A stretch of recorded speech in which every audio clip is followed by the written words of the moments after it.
no son de uno.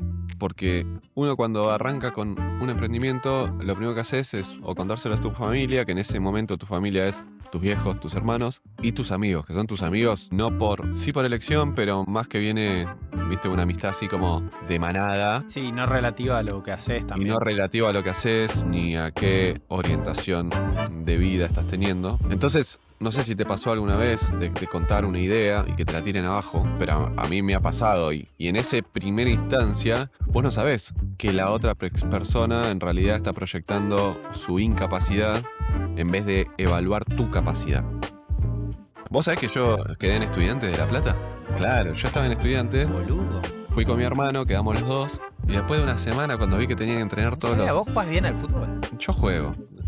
Después de una semana, cuando vi que tenía que entrenar todos los días, dije, esto no es lo mío, chicos. Yo me voy a jugar, vuelvo a mi colegio, que soy el que eligen primero siempre en el pan y queso, y no tengo que tener problemas de... Mirá vos, boludo. Que hablando de miedos, es una de las primeras cosas que uno puede hacer contra ellos. Identificarlo, ¿no? O sea, para mí es clave eso. O sea, es no hacerte el boludo. Es saber que estoy teniendo miedo a esto. Es por lo cual nosotros nos conectamos originalmente. Ninguno de los dos nos hacemos los boludos sobre tener miedo. Entonces, ¿qué miedo tenés vos? ¿A qué le tenés miedo?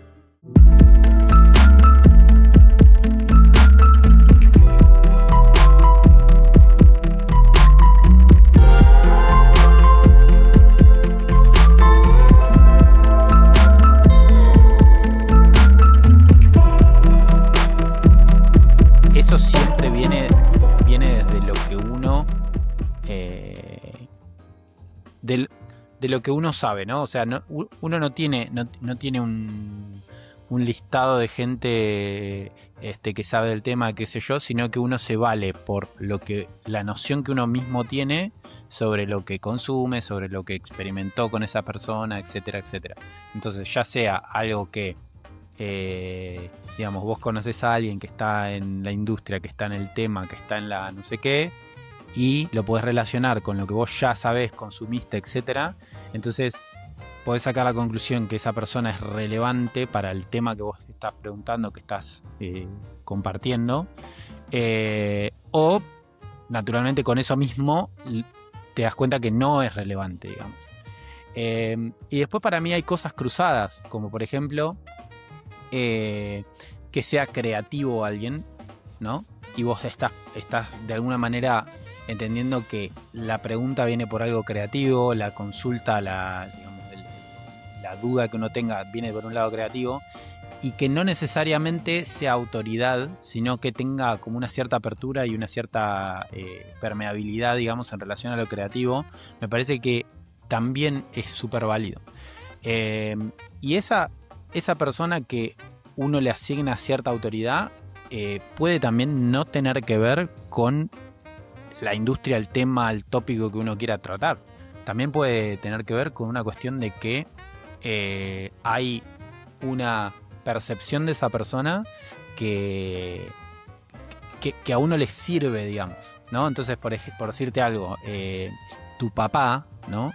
Que tiene cierto recorrido, que tiene cierta experiencia con cosas, etcétera, vos vas a consultarle por ahí algo en relación a un emprendimiento y él no es emprendedor, pero sin embargo, vos dentro de ese emprendimiento le contás cuestiones con tus socios, contás cuestiones de tus, no sé, relaciones, y con eso sí tiene experiencia. Entonces, sí termina siendo válida el Sí. input de él, ¿entendés? a- a- Entonces es como que para mí tiene un poco de mezcla de cosas. Yo creo que en sí tiene, para cerrar la idea, para mí, tiene que cerrar desde el lado de si sabe algo o conecta en algo con lo que vos estás queriendo despejar, digamos, duda, por ahí expandir sobre algún tema, etcétera.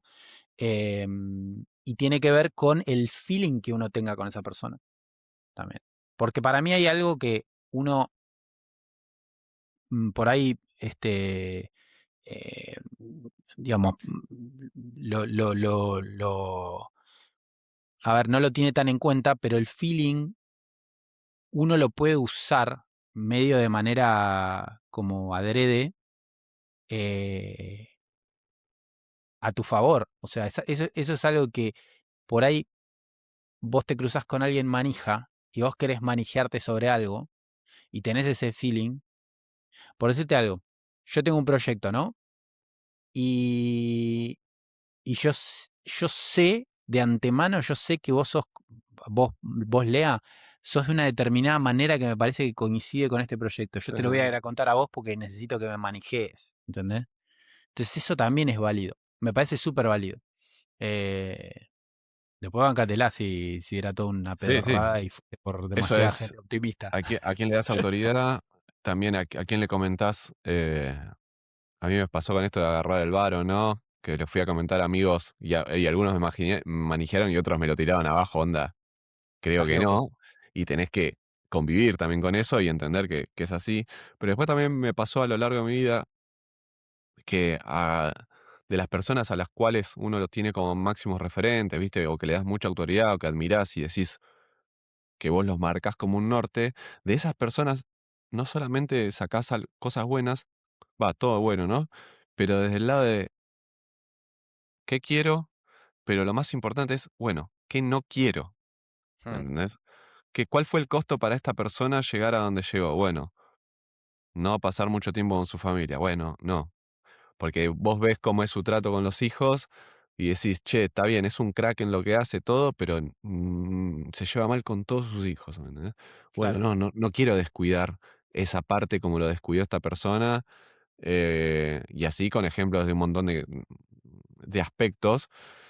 Entonces ahí es súper enriquecedor también aprender de sus errores para anticiparte y no cometer vos los mismos. Así que bueno, Sí, uno tiene que tener también cierta estima con esa persona. O sea, muchas veces por decirte, te planteo dos situaciones. Una es que uno adrede va y accede a una cierta persona y la otra es que vos le contás a una cierta persona y de rebote tenés a dos o tres que están al lado que también están bueno, escuchando sí, y que también. vos estás abierto a eso. Te puede pasar. Eh, en las dos situaciones te puede pasar que en la primera vos se lo podés querer contar y tampoco lo estimás demasiado, pero igual lo querés contar, te puede pasar. Ujú. Pero el tema de no estimar a esa persona o no tenerlo en cuenta o no encontrarlo como válido, la devolución, yo siento que es como un poco de pérdida de tiempo en ese sentido. Para mí uno de los factores para contarle a alguien es que sea relevante. O sea, si no es relevante esa persona, termina siendo un poco de pérdida de tiempo porque más o menos que lo que sea que te devuelva, te lo vas a pasar por las bolas. ¿Entendés? Sí, o simplemente estás queriendo alimentar tu ego, porque le estás diciendo, che, También mirá, puede pasar. soy re capo, mirá lo que estoy haciendo. También puede pasar, Y sí. te importa un huevo el feed, capaz. Pero bueno, esos son todos los que partimos como los miedos externos, pero después también tenemos los miedos internos, que esos sí son nuestros y decís, bueno, ¿qué miedos cuando arrancás algo?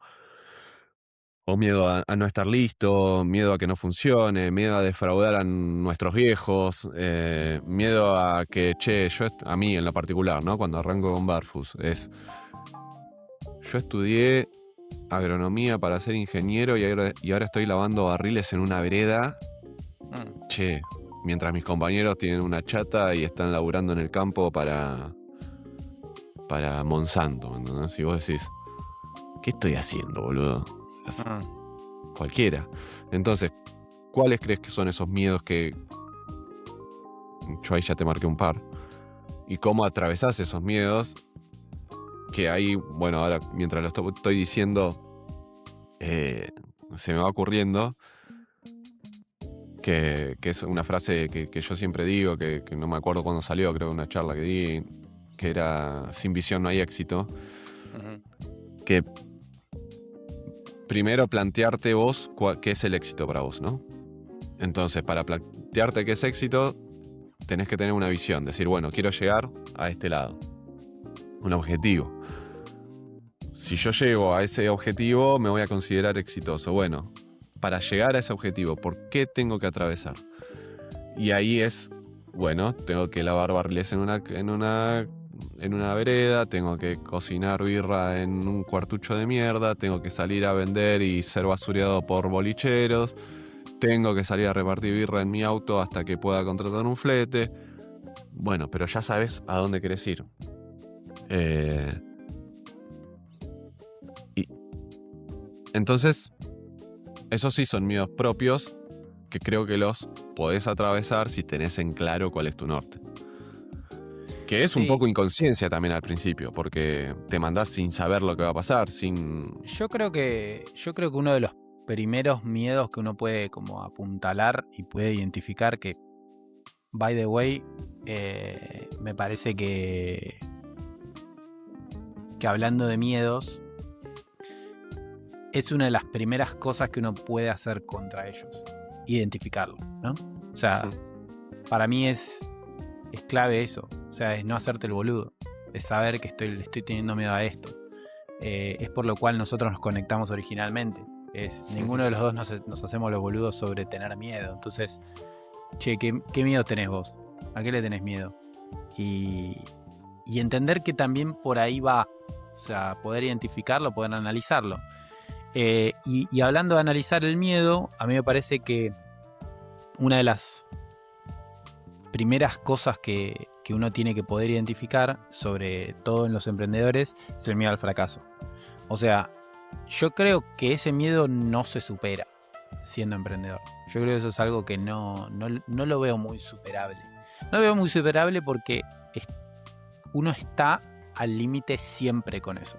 Siempre es que literal uno, aún yéndole bien y aún yendo en la dirección adecuada hacia ese, entre comillas, éxito,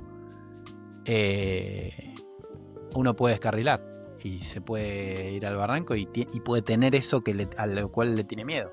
Y eso está siempre. Siempre. En todos los proyectos. Entonces, para mí es uno de los primeros miedos a identificar que tiene poder si lo dejas. O sea, tiene bastante poder. Tiene poder desde el punto de vista de paralizar, desde el punto de vista de nublar, desde el punto de vista de mismo hasta desviar, en el sentido de uno pensar que es una cosa y no es otra cosa, y en realidad era que le tenía miedo al fracaso. Y para mí son todas diferentes caras del mismo miedo, que es el miedo al fracaso. Ese es un miedo, te diría, demasiado claro en el mundo de la emprendeduría. Pero ¿vos qué opinás? Hay otro miedo. El miedo al fracaso yo creo que es uno de los principales miedos a los cual yo denomino en la Cátedra de Miedos Podcast miedos de primera generación. O sea, cuando arrancás algo, bueno, miedo al fracaso, miedo a que esto que yo creo que voy a lograr es una hipeada y estoy haciendo cualquiera. Entonces, ¿qué pasa después con mi vida cuando me dé cuenta que esto no funciona? Pero después traigo a los miedos de segunda generación. Y yo creo que hoy, por ejemplo, nosotros, donde estamos plantados, yo hoy en lo particular tengo más miedo a que algo funcione a fracasar. ¿Me entendés? ¿Por qué? Porque estoy en una zona de confort, generando cosas nuevas a las cuales después no le tengo que... o sea, una idea, la llevo a cabo, está buenísima la idea. Esa primera parte del emprendedor yo creo que es la que el emprendedor más disfruta. Y si no te va bien, arrancás con otra cosa. Entonces, bueno, fracasé con esto, pero arranco con otra cosa y estás en una zona en la cual yo en lo particular me siento cómodo. Pero después cuando traemos los miedos de segunda generación, es creo un poco lo que hablamos mucho nosotros. Imagínate que este podcast de repente empieza a funcionar. Nos empieza a llevar más tiempo. Hay que darle más horas, hay que darle más cabeza. Está la trampa del emprendedor en la cual vos te generás tu propia jaula. Entonces a mí me da más miedo, bueno, porque vos cuando arrancás, y no solamente esa jaula de tiempo, sino cuando vos arrancás un proyecto nuevo, tu identidad va cambiando. Yo en lo particular cuando arranco con Barfus, yo no tenía identidad, o tenía una identidad un poco que no sabía, y de repente cuando entras en el proyecto te amoldás adentro del proyecto y adquirís un personaje dentro de ese proyecto en el cual te sentís cómodo, y de repente, bueno, sos el que habla, sos el que va a salir de ventas, sos un personaje dentro de ese proyecto. Ahora, de repente, cuando arrancás con un proyecto nuevo, vos podés decir, bueno, esta es mi identidad, pero tampoco sabés para dónde va a ir tu identidad. Entonces, aparecen esos miedos que decís, perdón, que decís, che, no sé si quiero salir de donde estoy re bien acá. Tiene la palabra, el chino manto. Yo creo, mirá, lo que vos estás describiendo es algo que nosotros ya lo charlamos, y por ahí le otorgamos otro tipo de etiqueta a ese miedo. Y para mí es el miedo a dejar atrás algo. O sea, el miedo a perderte algo. El miedo a que por ir por este lado esto otro no esté. Yo lo entiendo, o sea, lo que sea que vos encares, yo lo entiendo como algo aditivo, tipo plastilina, que uno le va pegando cosas, y no como sustractivo, no sé cómo decirlo. Y no al revés, y no justamente que uno quita esto para que aparezca esto otro. Yo lo que creo es que la experiencia se va acumulando, y esa identidad de la cual hablas, que me parece que es totalmente así, que uno va generando esa identidad, esa identidad va cambiando por adición, no por sustracción. Y entonces lo que creo es que primero que hay que identificarlo como un miedo a que no a que cambie esa identidad, sino, yo lo que creo, que vos estás hablando más precisamente, esa no estar haciendo esta otra cosa. O sea, si esto agarra viaje, se deformará tu vida actual, para con Barfus, para con tu familia, para con lo que sea. Se deformará, ¿no? O sea, eso mismo que está formadito ahora lindo, seguramente tenga otra forma, ¿no? A esa forma se le va a adosar este proyecto, que demandará más horas, tendrá otra forma en sí misma, ¿no? Ahora, lo que pasa es que eso mismo que vos haces, medio por default, vos ya sabés que no te permite hacer otras cosas. Eso, entonces, yo no sé si el miedo que vos me estás planteando tiene tanto que ver con el cambio de identidad, paradigma de tu vida actual, más que por el hecho de no estar pudiendo hacer otras cosas. Es como esa definición define, esa definición corta, esa definición anula otras cosas, esa definición vos lo estás planteando como que te anula la vida actual. Pero para mí no es que estás diciendo que te anula la vida actual. Para mí te está anulando otras cosas que también son posibles. ¿Entendés? Y es que vos ahora ya sabés qué cosa tenés que resignar cuando arrancás con un proyecto nuevo. Si bien obviamente tenés otra experiencia y podés formar equipos más rápido y podés darle otra... pero bueno, vos sabés en la cual te metés. Ahora estás dispuesto a meterte. Ahora sí, todo el inconsciente te lleva para ese lado, porque claramente tendemos la energía universal de la entropía tiende al desorden, entonces queremos complicarnos la vida por naturaleza, porque así es el ser humano. Entonces te terminás metiendo ahí. Pero bueno, es como...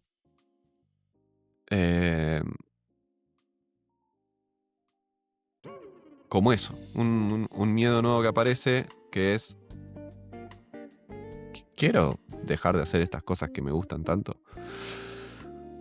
Más allá de si lo puedo hacer, no lo puedo hacer, soy capaz. Sí, capaz pueden aparecer miedos de, che, le voy a poder la calidad que yo le quiero dar a un producto. No lo puedo hacer así nomás, porque yo las cosas las hago bien. A los estandartes que yo tengo de calidad, que son muy altos. Entonces, para hacerlo a medias tintas no lo quiero hacer. Me gusta, ese es otro miedo interesante también. Sí, y después a mí hay un miedo de segunda generación que me aparece, es encarar cosas nuevas que yo no sé y tengo que hacer igual. Por decirte algo, cuando empecé a hacer freelance, Yo venía de, no sé, laburé en Lemons, ¿viste? Laburé, bueno, en Tripping y alguna que otra boludez más. Bueno, teníamos nuestro estudio, pero tenía como un carácter muy grupal y bueno, manejábamos como ciertas cosas nosotros. Cuando empecé a hacer freelance y tener que bancármela yo solito, me apareció algo que nunca me adelanté a eso y me empezó a dar como esa procrastinación, esa cosa de tironeo para atrás. Después lo superé, que es el inglés. O sea, yo lo empecé a hacer, el trabajo estaba en inglés, el trabajo era allá, el trabajo bien pago era allá, etcétera, etcétera. Era la única que veía, obviamente. Yo venía de un inglés de instituto y nunca tan practicado. Y yo sabía que había ciertas cosas que uno tenía que cumplir para con clientes, para con cosas. Yo ya lo sé, lo entiendo. Pero al momento de encararlo, me daba tanto miedo tener que atravesar eso nuevo que no se hace de otra manera que atravesándolo. O sea, realmente que muchas veces me paralizaba. Obviamente que me paralizaba y después hacía así, cerraba los ojos y le daba clic al link y me metía en una reunión y lo lograba, digamos, o lo lograba medio a los tumbos, pero lo lograba, ¿entendés? Y acá estoy haciendo videos en inglés, pero te quiero decir, esa me acuerdo patente la sensación hasta corporal medio en la panza de tener que atravesar algo que no sé, ¿entendés? Y yo creo que el emprendedor lo tiene constantemente. El día de mañana, pum, tenés que, lo que vos decís, tenés que, por ejemplo, ¿sabés cómo se me despertó esto que te estoy diciendo? Cuando vos dijiste, bueno, estaba limpiando los barriles en la vereda, o tener que ir a ofrecer barfus a los bares. Yo te voy a hacer eso hoy y tengo ese miedo. O sea, hoy tengo ese miedo, ¿entendés? Hoy estoy encarando un proyecto que necesita eso y a mí me sale esa misma sensación que te estoy hablando del inglés. Es igual, claro. Lo mismo. Sí, a mí me pasa más de, uy, qué paja tener que hacer esto de vuelta. No sé si es miedo o es paja. Porque ya sabes que lo puedes hacer. ¿No? Pero bueno, me gusta que ya adquiriste el concepto de miedos de segunda generación. Sí, por supuesto. Ya te entendí perfecto al porque pasar. El miedo de segunda generación, yo creo tampoco irme tanto en este tema, pero es algo que veníamos hablando. El miedo de segunda generación es el miedo, por ejemplo, a no ser más original o sentirte que ya estás viejo. O eso yo creo que es otro episodio en el cual podemos invitar a alguien que la pegó después de los 40. Entonces, lindo miedo, pero déjame ponértelo en jaque en relación al tema de hoy. Que a mí me parece que podría hasta ser un miedo de tercera generación ese, porque tiene como un carácter tan personal, ponele. A ver, los anteriores también tienen tienen bastante de personal, pero también se trata de interactuar con eso externo. A mí me parece que el tener miedo a, no sé, a no estar al día o qué sé yo, es ya más profundo, siento. Es algo más, es más personal, más de la cabeza que uno se hace, ¿entendés? No tan de, bueno, esto tengo que atravesarlo, ¿viste? Sí. Me anoté miedo de tercera generación para ahondar en ese tema, porque ahí también pueden entrar, por ejemplo, ¿para qué voy a plantar un árbol si no voy a ver cuando esté grande, pues voy a estar muerto? Me gusta. Que todavía nosotros no atravesamos eso, pero de repente, ¿cómo se dice emprendiendo a los 60? Si sabe que en 20 años la queda. Claro. O en 10, o en 5. O en 10 o en 5. Ahí me anoté, miedo. Me gusta. Habría Yo que. creo que en base a eso también podemos plantear los invitados. Bueno, ¿quién está atravesando miedos de tercera generación? ¿Quién de segunda? ¿Quién está en uno de primera? De repente vemos unos pibes que están arrancando algo. Quedando 5 minutos, me gustaría tocar estos temas que estamos tocando hoy una vez más el viernes que viene y encuadrarlos en primera, segunda y tercera generación. Bueno, dale. Bien. Me gustaría Acordate, afeitate igual, peinate Afeitate. igual, y la misma ropa. Está bien, después vemos qué es lo que queda bien, qué es lo que queda mal. Y Dale, tengo listo. que aprovechar, amigo. Y sí, boludo, está bien.